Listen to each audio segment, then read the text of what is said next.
Hi guys, welcome back to the channel. Something a little different today, and what's actually happened the last 3 days, I've been really busy out photographing every single day, and what I've been doing is taking out the Canon 800 and the R7 and really put it through its paces, and I want to see what type of results I'm actually getting from the camera. So it's pointless just taking it on one session and then coming home and being able to view everything. And one of the biggest dilemmas that I actually have is when you sit down that you want to study your photographs. First of all, when you're in the field, it's very difficult because you're in bright sunshine and you can't see the screen at the back. So I always leave it until I get home, and I don't always want to be able to put it through the computer. So what I do is have a quick fix, and I run the camera straight through the monitor, and you can see straight away which photographs you want to keep and which ones you want to delete straight away. Because in my eyes, and this is just my opinion, it's pointless loading everything into Lightroom, putting hundreds of photographs in and going through each one individually. To me, it's tedious. It's much quicker using a system that I connect straight up onto the monitor and view it straight out of the camera. And what I've actually done with my FieldWorld monitor, it actually comes with a cable that is obviously can connect straight up to the monitor and the camera. But what I've actually found is the HDMI lead goes straight into the back of the monitor as well, and that way it's much easier to be able to edit your photographs. And what I'm saying is that you've got your lead here. This one's actually running straight into the monitor, and then the other lead is actually running straight into the camera. So what I do is I just turn the camera on, turn the monitor on, and then I can actually edit that way.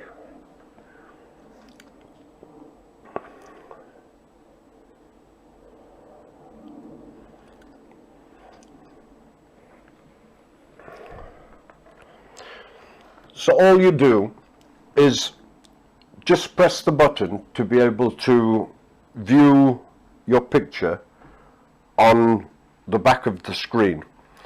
But once you've connected it up from the camera to the monitor, you don't get it on the screen here. It actually goes straight onto the monitor. But the way you would normally do your normal editing, if you can see that there's a rubbish photograph straight away on the back of your camera, delete it straight away. So that's what I'm going to do. Come up to the first image, and what this was just a crow, and then click erase, and that's it. So my first place that I went to was Falmere RSPB. This was on the Friday, and the Saturday they were having the air show at Dunstable Airport. So all the guys were around practicing with the aeroplanes. So here's one of a barn owl nest, which is actually vacant at the moment, but there was a wood pigeon that was actually on top, and that's one of the images that I don't want, so we'll erase that straight away. Here we've got a warbler, and you can see that it's out of focus. Erase that straight away.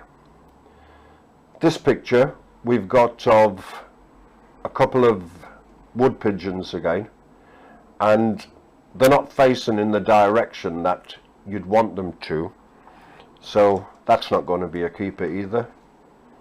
Same as this one, they've got their backs to me, not really interested. This one I will actually put onto the computer, and you can actually see how I've blown out the back of the shot and then just managed to be able to keep the birds in focus. So to me that's definitely a keeper. So we'll just go on to the next one. This one, the bottom bird is slightly out of focus, so it's a bit pointless keeping this one. This one, both the eyes are actually really well in focus, so that's going to be a keeper. This one is also a keeper. Once again, all the background blown out, no distraction in the photograph, both birds are in good focus and just a good position. This one, the birds at the top is actually turned around, so I'm not interested in keeping that, so I'll erase that. Is more formation shots of some of the aircrafts that were flying around. And what this photograph is, it's a little bit blurry, but once I put it onto the computer I'll see what I can actually do to enhance it. And what we've actually got here is a young pike. This is a rainbow trout. It's a special word for a young fish, but I can't remember it at the moment. So then let's go on to the next image. This is more or less the same thing, but don't like it at all. Get rid of that. This one, this dove, is a little bit in the shade and too many shadows on it, so we'll get rid of this. And what I was doing when I went out on Friday at Falmere and took this, I was taking pictures of everything that I actually saw, and the reason being is that I was testing the camera and I wanted to see the quality of the actual shots that I was getting, and that'll give you an idea of what I'm actually doing. And I find that way I can edit my images before I put it onto the computer. And a lot of people might turn around and say, you know, why don't you load everything onto the computer straight away? But the thing is, if you've got 3 big sessions where you're getting up at 3 o'clock in the morning, only coming back at 5 o'clock in the afternoon, have something to eat, next thing you know it's the evening and you just don't want to mess around getting onto the computer when you've got the family and everything that's running around. You've got to dedicate a little bit of time to family. So this will give you an idea of my workings and my thoughts.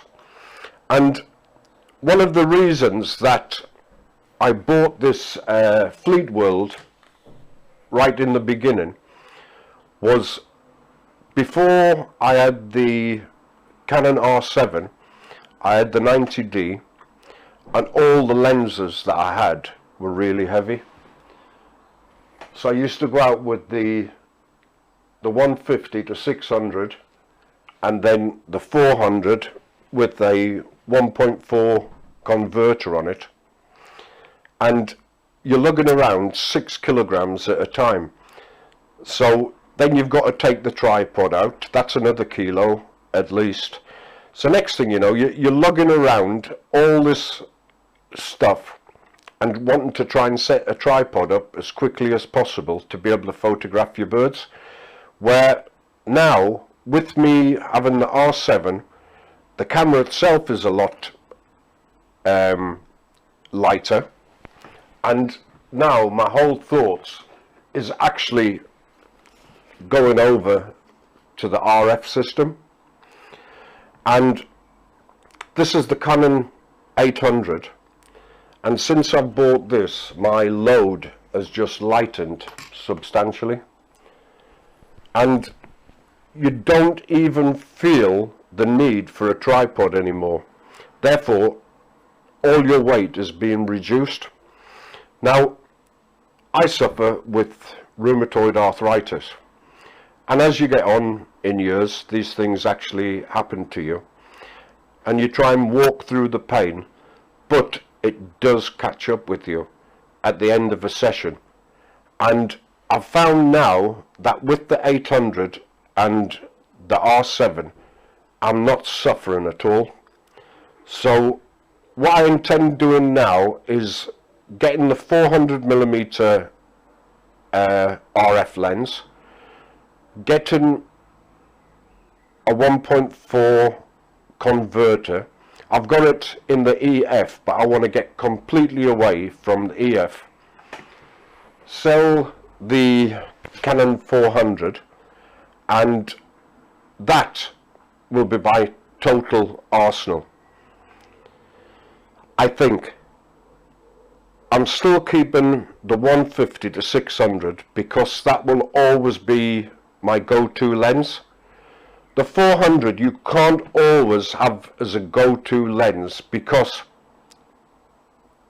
for one thing, it's a zoom lens, and if you're out in the rain you can't always pull that zoom backwards and forwards, where with the 150 to 600 inside the bag you can actually just turn the focus ring, and that way it's actually a lot easier to be able to zoom in and out. So these are all things that is milling about inside my head at the moment, and we'll see how it goes. So if you've got any thoughts on what I'm actually doing, or if you agree or whether you disagree with what I'm actually saying, I'd love to know from you guys. I'm bound to get some type of comment, but to me this is just the way that I'm actually working, what I find is the easiest for me. And I'll see you next time.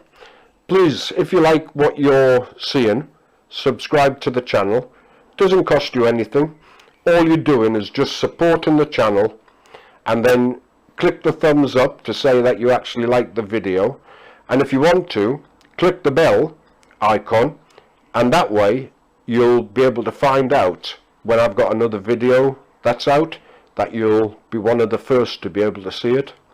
So go well guys, and stay safe, and I'll see you next time.